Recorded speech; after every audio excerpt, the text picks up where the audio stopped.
사랑하는 성도 여러분, 그리고 진리의 말씀을 사모하여 이 자리에 함께하신 모든 분들께 오늘 이 시간을 통해 여러분의 삶에 하나님의 크신 은혜와 평강이 강물처럼 흐르기를 간절히 기도합니다. 우리가 함께 나눌 이 귀한 복음의 메시지가 더 많은 영혼에게 닿아 위로와 희망이 될 수 있도록 구독과 좋아요로 하나님의 나라를 확장하는 귀한 사역에 동참해 주시길 부탁드립니다. 여러분의 작은 손길이 누군가의 삶을 바꾸는 놀라운 기적의 시작이 될 수 있습니다. 오늘 우리는 기독교 신앙의 심장과도 같은 한 구절, 너무나도 유명해서 오히려 그 깊이를 잊고 지내기 쉬운 말씀, 요한복음 3장 16절에 대해 깊이 묵상하고자 합니다. 어떤 이들은 이 구절을 단순히 구호처럼 외칩니다. 티셔츠에 새겨진 문구나 고속도로 옆 광고판의 글씨 혹은 경기장의 플래카드 속에서 우리는 이 말씀을 너무나도 쉽게 마주칩니다. 어린 아이들조차 이 구절을 암송할 수 있을 정도로 쉽고 익숙합니다. 하나님을 알지 못하는 사람들조차 요한복음 3장 16절은 들어봤다고 말할 정도입니다. 하지만 이 익숙함이 혹시 우리에게서 말씀에 대한 경외심을 앗아가지는 않았는지요? 이 말씀이 담고 있는 무한한 깊이와 넓이를 우리는 진정으로 깨닫고 있는 것일까요? 과거 위대한 복음 전도자였던 빌리 그레이엄 목사님은 이런 말을 남겼습니다. 내가 100만 년을 산다 해도 요한복음 3장 16절의 깊이를 온전히 다 파헤치지는 못할 것이다. 그렇습니다. 27개의 단어로 이루어진 이 짧은 문장 안에는 기독교 신앙의 모든 것이 담겨 있습니다. 이 말씀은 우리 신앙의 중심이자 그 모든 것을 아우르는 거대한 원과도 같습니다. 하나님이 세상을 이처럼 사랑하사 독생자를 주셨으니 이는 그를 믿는 자마다 멸망하지 않고 영생을 얻게 하려 하심이라. 만약 당신이 이 말씀을 온전히 신뢰한다면 이 말씀은 당신의 삶을 영원히 바꾸어 놓을 것입니다. 이 놀라운 말씀은 어느 날 밤 예수님과 니고데모라는 한 랍비의 대화 속에서 시작되었습니다. 니고데모는 보통 사람이 아니었습니다. 그는 당시 유대 사회의 최고 의결기구였던 사내들인 공회의 71명 의원 중 한 명이었습니다. 오늘날로 치면 대법관이자 국회의원과 같은 막강한 권력과 명예를 가진 인물이었습니다. 그는 토라, 즉 율법의 정통한 학자였고 10계명에 더해진 613개의 조항까지 모두 꿰뚫고 있는 이스라엘의 스승이었습니다. 그의 지식과 명망은 모든 유대인들의 존경을 받기에 충분했습니다. 그런 그가 예수님을 주목하기 시작했습니다. 갈릴리 출신의 비천한 목수가 가는 곳마다 수많은 군중이 따르고 그가 행하는 기적과 가르침이 온 유대 땅을 뒤흔드는 것을 보았습니다. 니고데모의 학식과 지위로는 도저히 이해할 수 없는 일이었습니다. 낮에는 중요한 업무와 사람들의 시선 때문에 차마 나설 수 없었던 그는 깊은 밤이 되어서야 조용히 예수님을 찾아옵니다. 어쩌면 그는 자신의 높은 지위에서 내려와 한이름 없는 설교가에게 가르침을 구하는 모습을 다른 이들에게 보이고 싶지 않았을지도 모릅니다. 그는 예수님께 이렇게 말합니다. 선생님이여, 우리는 당신이 하나님께로부터 오신 선생인 줄 아나이다.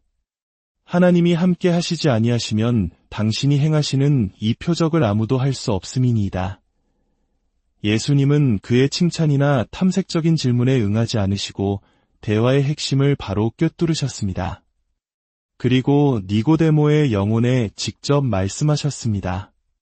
사람이 거듭나지 아니하면 하나님의 나라를 볼 수 없느니라. 거듭난다는 말. 평생을 율법과 씨름해온 대학자 니고데모에게 이 말은 너무나도 생소하고 충격적이었습니다. 그는 되물었습니다. 사람이 늙으면 어떻게 날 수 있사옵나이까? 두 번째 모태에 들어갔다가 날 수 있사옵나이까? 이는 그의 지식의 한계를 보여주는 질문이었습니다.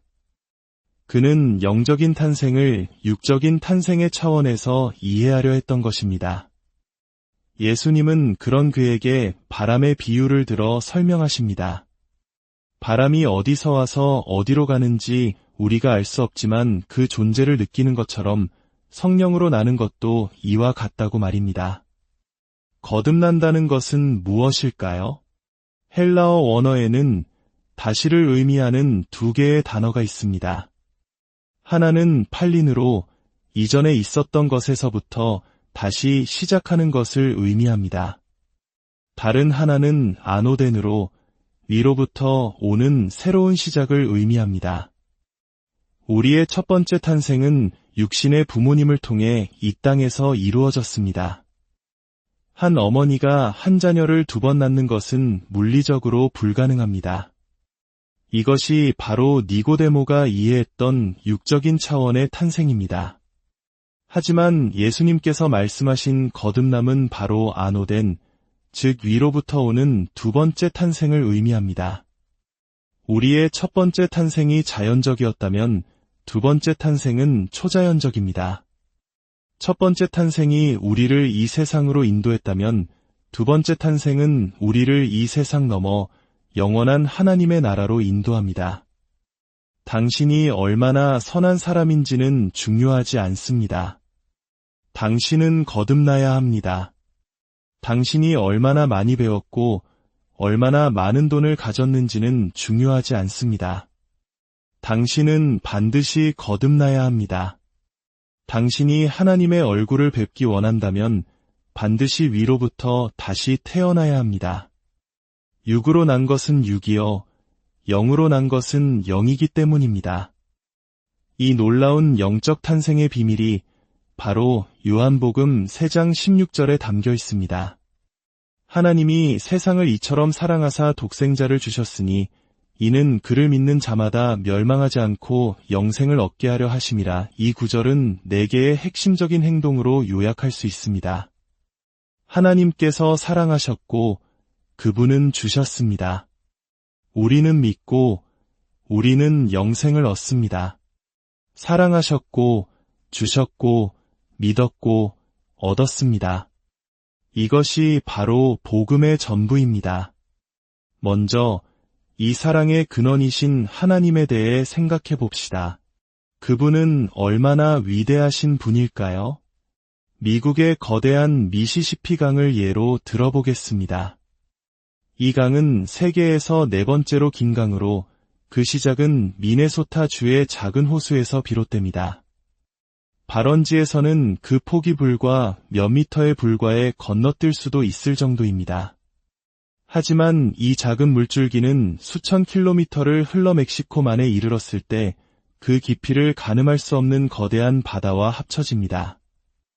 요한복음 3장 16절도 이와 같습니다. 그 시작은 어린아이도 외울 수 있을 만큼 단순해 보이지만 그 말씀의 끝에 이르렀을 때 우리는 그 깊이를 헤아릴 수 없는 하나님의 사랑의 바다와 마주하게 됩니다. 우리가 믿는 하나님은 초월적인 동시에 내재적인 분입니다. 그분의 초월성은 우리의 상상을 뛰어넘습니다. 그분은 시작도 끝도 없으시며 영원부터 영원까지 존재하십니다. 결코 피곤하거나 굶주리지 않으시며 잠들거나 졸지도 않으십니다. 온 우주를 창조하신 그분의 광대함은 인간의 언어로는 도저히 담아낼 수 없습니다. 시속 240km로 달리는 자동차를 타고 1년 365일 쉬지 않고 달려도 태양까지 가는데 70년이 걸린다고 합니다. 그리고 그것은 이제 겨우 우리 태양계를 벗어나는 첫걸음에 불과합니다. 우리 태양계 바로 옆에 있는 알파 센타우리까지 가려면 1500만 년이 걸립니다. 그런데 이 광활한 우주에는 허블 망원경으로도 아직 발견하지 못한 수십억 개의 은하계가 존재합니다. 이 모든 것이 빛이 있으라는 하나님의 말씀 한마디로 시작되었습니다. 바로 그 하나님, 온 우주를 손안에 품고 계신 그 하나님이 우리를 사랑하십니다. 이것이 그분의 내재성입니다. 그렇게 위대하신 분이 지금 당신이 앉아있는 의자 바로 옆에 함께 계십니다. 당신이 수술실에 들어갈 때 함께 걸어 들어가시고 당신이 식사 전 기도할 때 그 기도를 들으시며 당신이 밤에 잠 못 이룰 때 당신을 안아주십니다. 세상의 모든 위험 속에서 당신을 지키시는 보호자가 되어주십니다. 시편 기자는 이 놀라운 사실 앞에서 이렇게 고백할 수밖에 없었습니다. 여호와 우리 주여, 주의 이름이 온 땅에 어찌 그리 아름다운지요. 주의 손가락으로 만드신 주의 하늘과 주께서 베풀어 두신 달과 별들을 내가 보오니 사람이 무엇이기에 주께서 그를 생각하시며 인자가 무엇이기에 주께서 그를 돌보시나이까. 다음으로 그 사랑의 범위에 대해 생각해 봅시다. 하나님이 세상을 이처럼 사랑하사 하나님은 세상을 사랑하셨습니다. 특정 민족이나 특정 계층이 아닙니다. 하나님은 모든 사람을 사랑하십니다. 부유한 자도 가난한 자도 사랑하십니다. 건강한 자도 병든 자도 사랑하십니다. 의인이라 불리는 자도 죄인이라 손가락질 받는 자도 똑같이 사랑하십니다. 당신이 누구이든 어떤 모습이든 하나님은 당신을 사랑하십니다. 우리의 사랑은 조건적입니다. 우리는 우리를 사랑하는 사람을 사랑합니다. 우리는 종종 얕은 지식이나 편견을 가지고 사람을 판단하고 사랑의 범위를 제한합니다. 만약 당신이 제 모든 것을 안다면 저에 대한 당신의 사랑은 아마 변할지도 모릅니다. 하지만 하나님은 다릅니다. 그분은 우리의 모든 것을 아십니다. 우리의 가장 깊은 죄와 허물, 추악한 생각까지도 다 아십니다. 그럼에도 불구하고 우리를 사랑하십니다. 이것이 바로 우리가 은혜라고 부르는 것입니다. 은혜는 결코 우리에게서 떠나지 않습니다. 어떤 사람들은 은혜에서 떨어졌다고 말하지만 그것은 거짓말입니다. 우리는 결코 은혜에서 떨어질 수 없습니다. 우리가 넘어지려 할 때 우리를 붙잡아 주는 것이 은혜이며 우리가 죄의 구렁텅이에 빠졌을 때조차 우리를 찾아와 건져주시는 것이 은혜입니다. 나 같은 죄인 살리신 주 은혜 놀라워라는 찬송가의 고백처럼 그 은혜가 우리를 구원하고 지금껏 인도했으며 앞으로도 영원히 인도할 것입니다. 마지막으로 그 사랑의 희생에 대해 묵상해 봅시다. 독생자를 주셨으니 사랑은 주는 것입니다. 사랑은 대가를 바라지 않습니다. 사랑은 자신을 내어주는 것입니다.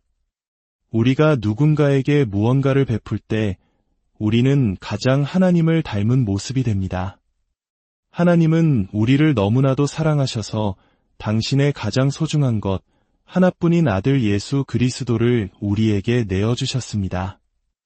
그 아들을 십자가에 못 박히게 하심으로 우리의 죄를 대신 담당하게 하셨습니다. 이보다 더 큰 사랑과 희생은 존재하지 않습니다. 우리가 이 사랑을 생각할 때 어찌 하나님께 찬양을 드리지 않을 수 있겠습니까? 우리가 연약하여 죄를 지었을 때에도 우리를 용서하시고 우리가 길을 잃고 방황할 때에도 우리를 포기하지 않으시고 우리가 넘어졌을 때마다 다시 일으켜 세워주신 그 신실하신 사랑을 생각할 때 우리 영혼은 기쁨으로 외칠 수밖에 없습니다. 예수님은 갈보리 언덕에서 우리 같은 죄인을 위해 죽으셨습니다. 그것이 사랑입니다. 하지만 이야기는 거기서 끝나지 않았습니다. 사흘 만에 그분은 죽음을 이기시고 다시 살아나셨습니다. 이것이 바로 우리 믿음의 소망이며 능력입니다. 예수님이 나를 사랑하시는지, 그분이 나를 위해 목숨을 버리셨는지 나는 그 이유를 다 알 수 없습니다. 하지만 한 가지는 분명히 압니다. 그분이 나를 사랑하신다는 사실에 나는 너무나도 기쁘고 감사합니다. 사랑하는 여러분, 어쩌면 이 세상에서 아무도 당신을 사랑하지 않는다고 느낄지 모릅니다. 친구에게 배신당하고 삶에 지쳐 외로울지도 모릅니다. 그러나 기억하십시오.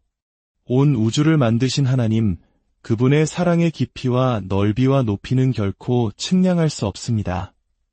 그 사랑은 영원부터 영원까지 이어지며 결코 변하지 않습니다.